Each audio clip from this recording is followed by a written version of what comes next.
Masalah mahalnya biaya hidup di Jakarta tentu harus jadi perhatian para calon gubernur Jakarta. Lalu apa yang menyebabkan biaya hidup di Jakarta terus meningkat dan berapa idealnya upah minimum provinsi atau UMP di Jakarta agar hidup tidak terkatung-katung?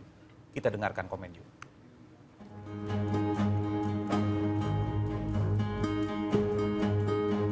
Mungkin lebih dari 6 juta ya kayak gitu.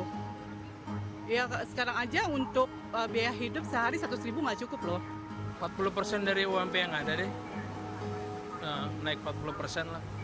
UMP-nya terlalu kecil, biaya hidupnya tinggi, tidak terpenuhi lah hidupnya mereka. Jadi tempat tinggal dan lalu pasti transportasi ya di sini. Nah itu cukup, kalau untuk makan ya pasti bisa dibilang nomor 3 sih. Minimal tuh 5 juta lah untuk tinggal di sini. 5-10 juta tuh.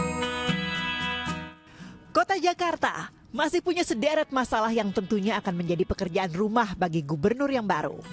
Tak hanya soal banjir, macet dan polusi udara, tingginya biaya hidup di kota Jakarta juga butuh terobosan untuk ditekan.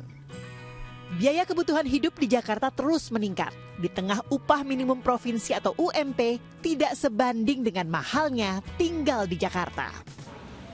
Pemilihan kepala daerah sudah dalam hitungan minggu. Terutama, Kota Jakarta memiliki 3 calon gubernur yang memiliki visi misi terkait kesejahteraan sosial bagi masyarakatnya. Nah, saat ini saya sedang berada di kawasan Jakarta Pusat, ingin menanyakan ke sejumlah pekerja yang bekerja di Jakarta terkait dari pendapatan per bulannya, apakah mencukupi atau sebaliknya. Bersama saya Ciara Caniago dan Yusuf Fajar, berikut liputan Komen Yuk selengkapnya. Kalau menurut saya ya biaya hidup di Jakarta itu cukup banget mahal ya, apalagi untuk kebutuhan hari-harinya kayak gitu ya. Dominan yang terbanyak pasti kan untuk kebutuhan rumah tangga, apalagi sekolah sekarang juga ya cukup lumayan mahal kayak gitu juga. Mungkin lebih dari 6 juta ya kayak gitu. Ya sekarang aja untuk biaya hidup sehari 100.000 nggak cukup loh. Ya kan, itu kalau dikalkulasi dengan 30 hari dalam sebulan udah 3 juta, belum kebutuhan yang lainnya kayak begitu. Cukup mahal sih ngeliat biaya makanannya juga kan. Kita lihat dari sehari-hari expenses-nya, transport. Ya karena banyak faktor juga ada. Iya, saya naik mobil kan, jalanan macet, dia bengkak mulai. Ngabisin bensin juga. 40% dari UMP yang ada deh. Naik 40% lah. Ya tolong diperhatiin aja sih. Dibuat ideal untuk kita-kita yang pekerja kelas menengah ini kan backbone-nya ini ya, tulang punggungnya negara kan. kalau menurut saya sendiri, kalau dari UMP-nya mungkin dari kelas menengah ke bawah ya, karena kan kalau kelas menengah ke atas itu mereka udah sangat tercukupi lah hidupnya di Jakarta. Nah, yang menengah ke bawah ini yang akan jadi masalah ketika UMP-nya terlalu kecil, biaya hidupnya tinggi, tidak terpenuhi lah hidupnya mereka. Jadi ada beberapa mungkin seharusnya UMP ini dinaikkan. Mungkin bisa di angka 10%, namun dengan kata lain 10% itu banyak tinjauannya dari berbagai macam sektor. Saya sudah banyak banget riset, jadi faktor yang paling utama itu transportasi dan juga kebutuhan di kehidupannya. Jadi ada beberapa orang, ya daily. Contohnya misalnya ada beberapa orang di Jakarta itu yang konsumtif. Konsumtif itu dalam kata lain, konsumtif itu baik. Tapi ada beberapa orang yang salah mengartikan dari arti konsumtif tersebut.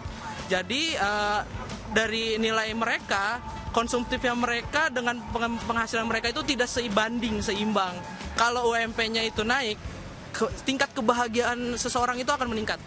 Dimana kalau bahagia, mereka sudah bahagia tercukupi, maka mereka akan lebih baik lagi dalam bekerja. Mengingat harga bahan pangan dan ini juga lumayan sekarang kan naik ya kan ya. Jadi minimal tuh 5 juta lah untuk tinggal di sini. 5-10 juta tuh. Iya, berharapnya sih dinaikin lah ya UMR Jakarta karena kita kan butuh hidup juga gitu loh, nggak cuman kehidupan sehari-hari. Sebenarnya buat hidup sendiri dulu ya, kalau sendiri sih sebenarnya nggak mahal, asal cuman kehidupan itu yang ngepas gitu. Kalau mau ikutin lifestyle-nya mungkin agak mahal sih, tapi kalau untuk berkeluarga tuh mahal kalau di Jakarta, kurang. Untuk makan sih, untuk kayak misalnya belanja untuk makan sehari-hari itu, sama buat transportasi itu juga. Karena kurangnya, maksudnya uang yang didapat itu mungkin orang jadi kayak ngelakuin, bisa hasilkan kriminal gitu loh, kayak perbuatan kriminal. Terus juga mungkin jadi kayak pinjaman online juga banyak gitu kan. Makanya juga harus dinaikin sih.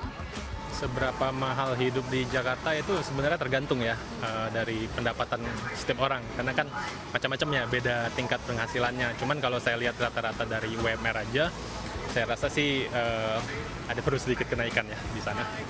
Kalau di Jakarta ya, selama saya di Jakarta itu condong pertama pasti tempat tinggal. Ya, tempat tinggal dan lalu pasti transportasi ya di sini. Nah, itu cukup. Kalau untuk makan ya pasti bisa dibilang nomor 3 sih. Kalau ketimpangan ya pasti tergantung sama pendapatan dari masing-masing. Cuman kalau saya lihat ya, termasuk saya sama mungkin rekan-rekan di Jakarta lainnya, ya kita kerasa lah rumah kita, contohnya saya sekarang kan tinggal cukup di luar Jakarta ya, dan saya harus kerja ke Jakarta, dan ya kerasa ketika kita harus ke Jakarta itu sedikit butuh effort dan biaya juga sih, dan tenaga ya. Ya simple sih, semoga ada kenaikan dan mungkin ada pengurangan harga tempat tinggal ya, supaya kita bisa nyari tempat tinggal yang lebih layak di Jakarta. Kalau saya kan tinggal di Tangerang tapi kerja di Jakarta Pusat, lumayan lah. Paling murah itu kalau makan, pengalaman saya sih 20.000 lah.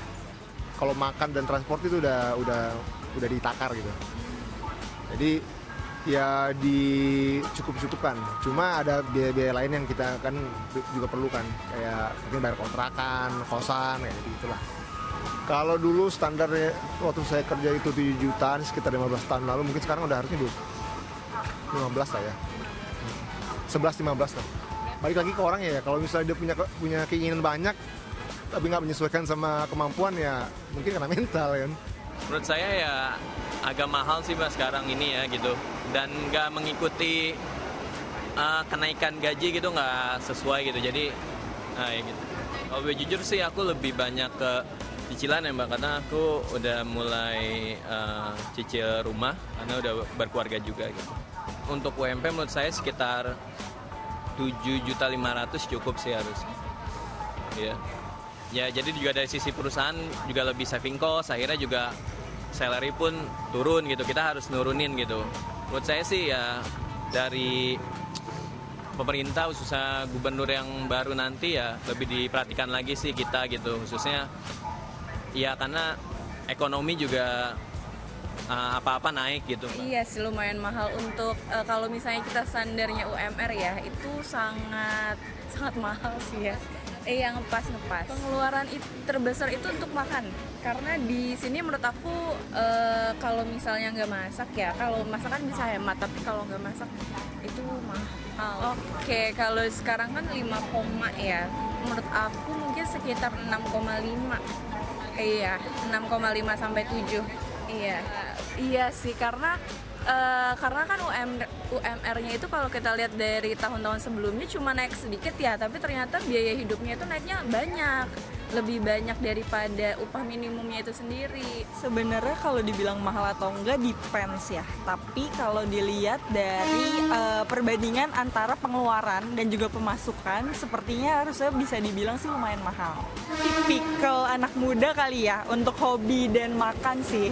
Betul. Bisa berapa persen itu? Sebenarnya kalau persen atau enggak masing-masing ya, karena aku juga udah ngalokasiin, tapi bisa sampai 35 sampai 50%. Kalau sekarang tuh kan 5, ya, kayaknya harusnya di 6 sampai 7 juta. Kenaikan dari biaya hidupnya itu nggak diiringi sama kenaikan UMP-nya, karena kenaikan UMP kan bisa setahun sekali tuh dikit banget naiknya, sementara kalau biaya hidup apalagi hobi gitu ya, itu kenaikannya tuh lebih besar daripada kenaikan UMP-nya. Kalau untuk calon gubernur mungkin bisa lebih menyeimbangkan tadi ya, kalau misalnya memang hal-hal yang ada di kategori biaya hidup itu meningkatnya lebih tajam daripada UMP-nya, mungkin bisa lebih dikontrol gitu supaya lebih balance.